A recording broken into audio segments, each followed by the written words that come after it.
Salut à tous, ici Frédéric Morel. Bienvenue sur ma chaîne dédiée à la science et aux découvertes scientifiques. Si vous êtes passionné par l'exploration de notre univers et les avancées scientifiques, pensez à vous abonner. Aujourd'hui, on plonge dans un sujet fascinant qui repousse les limites de notre compréhension. Bonjour Allons-y. à tous et bienvenue sur ma chaîne. Aujourd'hui, je vais vous emmener dans un voyage fascinant vers Titan, la plus grande lune de Saturne. Nous allons explorer une théorie intrigante qui suggère que les mers de sable que l'on observe sur cette lune pourraient en réalité être des mers de comètes brisées. Qu'est-ce que cela signifie pour notre compréhension de Titan et de son environnement? Restez avec moi pour découvrir les mystères qui se cachent sous cette surface énigmatique et les implications de cette découverte pour l'astronomie et la recherche de la vie ailleurs dans notre système solaire. C'est parti! Titan, la lune de Saturne, avec son atmosphère essentiellement d'azote et ses lacs d'hydrocarbures, est parfois considérée comme une terre primitive au congélateur. La mission Cassini-Huygens a révélé il y a presque 20 ans des details de sa topographie qui font aussi penser à notre planète bleue. Avec par exemple ce qui ressemble aux mers de sable avec des dunes sur Terre.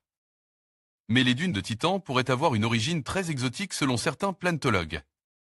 C'est le 26 octobre 2004 que la sonde spatiale Cassini a effectué son premier passage à faible distance de Titan-Titan, à environ 1200 km. Cette sonde était équipée d'un radar qui permettait de percer son atmosphère brumeuse pour observer et mesurer la topographie de sa surface, ce que n'avait pas pu faire la mission de sonde Voyager presque 20 ans avant. Les images radar montraient un monde qui n'est pas sans analogie avec la Terre, avec des lacs et des rivières où coulaient des hydrocarbures. On observe aussi des cryovolcans et des champs de dunes. La nature de ces champs de dunes fait débat depuis. On sait qu'ils sont repartis sur une surface totale d'environ 15 millions de kilomètres carrés, qu'ils sont constitués d'une matière sombre et que les tailles des dunes sont comparables avec celles que l'on trouve sur Terre dans la mer de sable des Émirats Arabes Unis. Sur Titan, l'une des structures ressemblant précisément à une mer de sable se nomme Shangri-La, en référence au paradis mythique du Tibet. C'est l'une des 3 principales mers de sable équatoriales de Titan, les autres étant Belait et Fansal. Elle semble composée de matériaux sombres et riches en carbone, provenant peut-être de l'érosion de sources qui n'existent plus ou encore de dépôts par les vents des évaporites depuis des mers d'hydrocarbures. Cette image provient du radar à synthèse d'ouverture, SAR, du vaisseau spatial Cassini de la NASA et montre la mer de sable de Shangri-La sur Titan. Des centaines de dunes de sable sont visibles sous forme de lignes sombres serpentant à la surface. C'est d'une présente des motifs d'ondulation et de divergence autour des montagnes élevées, qui apparaissent brillantes au radar, montrant ainsi la direction du vent et du transport du sable à la surface de Titan. NASA, JPL Caltech, ASI de la poussière cométaire ni de collision. Mais aujourd'hui, lors de la 55e mythique Lunar End Planetary Science Conference, LPSC, pendant le mois de mars aux États-Unis, le planétologue William Botk, du Southwest Research Institute de Boulder, Colorado, propose avec ses collègues une autre explication. Elle est basée sur des simulations numériques faisant provenir les particules sombres formant les dunes de sable non pas de la surface de la lune de Saturne mais bien au-delà, carrément à partir d'objets de la fameuse ceinture de Kuiper, dont on sait quelle est la source de comètes provenant d'au-delà de l'orbite de Neptune. L'idée est la suivante, les particules seraient soit issues de la poussière produite par des collisions entre comètes de la ceinture de Kuiper, ceinture de Kuiper, soit carrément de l'impact de ces comètes sur le sol de Titan. La production de ces matériaux aurait été particulièrement importante au début de l'histoire du système solaire en rapport avec des migrations des planètes géantes qui auraient déclenché d'importants bombardements cométaires en perturbant les corps situés dans la ceinture de Kuiper, un scénario que se serait produit il y a environ 4 milliards d'années selon le fameux modèle de Nice. Comme l'explique William Botk, le phénomène n'aurait pas été limité à Titan mais aussi à d'autres lunes glacées, comme celle de Jupiter et bien sûr celle de Saturne. C'est une nouvelle façon d'expliquer les dépôts noirs que l'on observe sur Japet notamment, et dont on propose plusieurs hypothèses pour expliquer leur existence. Dragonfly est une mission de la NASA visant à explorer la chimie et l'habitabilité de la plus grande lune de Saturne, Titan. 4e mission de la ligne New Frontier, Dragonfly enverra un gyravion autonome visiter des dizaines de sites sur Titan, étudiant la surface de la Lune et son sous-sol peu profond à la recherche de molécules organiques et d'éventuelles biosignatures. Pour mener à bien sa mission, Dragonfly est équipé d'un spectromètre à neutrons, d'un système de forage et d'un spectromètre de masse, permettant aux scientifiques de réaliser une étude détaillée de la composition chimique de Titan. Dragonfly devrait être lancé en 2026 et arriver sur Titan en 2034. Pour obtenir une traduction en français assez fidèle, cliquez sur le rectangle blanc en bas à droite. Les sous-titres en anglais devraient alors apparaître. Cliquez ensuite sur l'écrou à droite du rectangle, puis sur Sous-titres, et enfin sur Traduire automatiquement.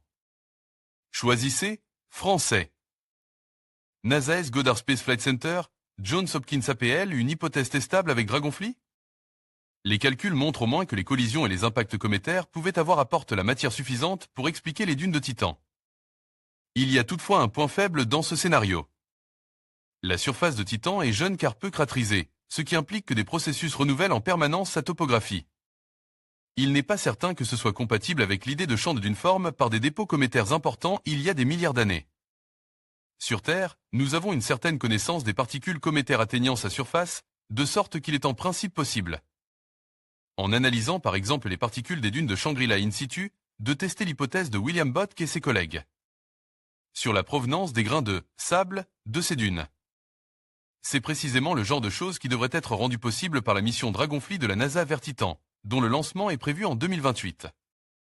Sur Titan, Cassini observe les dunes de Shangri-La. Article de Xavier Demersman. Xavier Demersman publie le 16 septembre 2017 entre le 1er juillet 2004 et le 15 septembre 2017, la sonde Cassini tourne autour de Saturne et de ses anneaux, bien sûr, mais aussi de ses satellites. De Titan, la plus grosse des lunes de cette planète, elle se sera approchée 127 fois, pour profiter de son assistance gravitationnelle. Assistance gravitationnelle.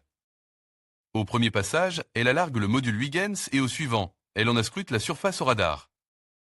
Le 24 septembre 2016, pour le 122e survol de Titan, elle y découvrait de curieuses dunes sombres qui serpentent entre les reliefs montagneux de la région de Shangri-La. La sonde Cassini, qui explore Saturne et ses mondes depuis juin 2004, nous a offert nombre de découvertes quant à Titan, 5151 km de diamètre, la plus grande lune de la planète géante. Grâce à ces instruments, les scientifiques ont en effet pu apercevoir les paysages qui se cachent sous les brumes de son épaisse atmosphère. Au fil des survols, piste par piste, ils s'emploient ainsi à reconstituer le puzzle de l'histoire de ce satellite fascinant. Lors du 122e survol, à quelques 976 km d'altitude, le 25 juillet 2016, le radar du vaisseau américano-européen a dévoilé un immense champ de dunes dans la région de Shangri-La.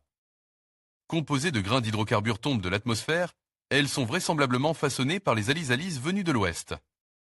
Vues du ciel, elles dessinent des centaines de lignes sombres qui ondulent, forcées de contourner les nombreux obstacles qui se dressent dans cette région équatoriale.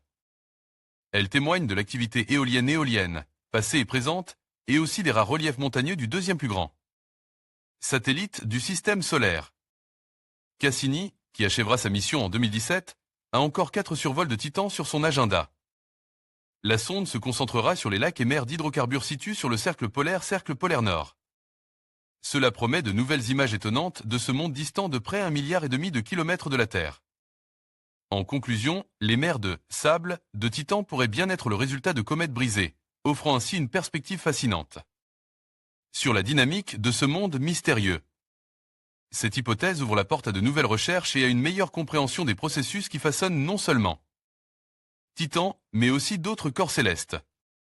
En continuant d'explorer ces énigmes, nous pourrions découvrir des vérités surprenantes sur notre système solaire et au-delà. Merci de nous avoir accompagnés dans cette exploration passionnante.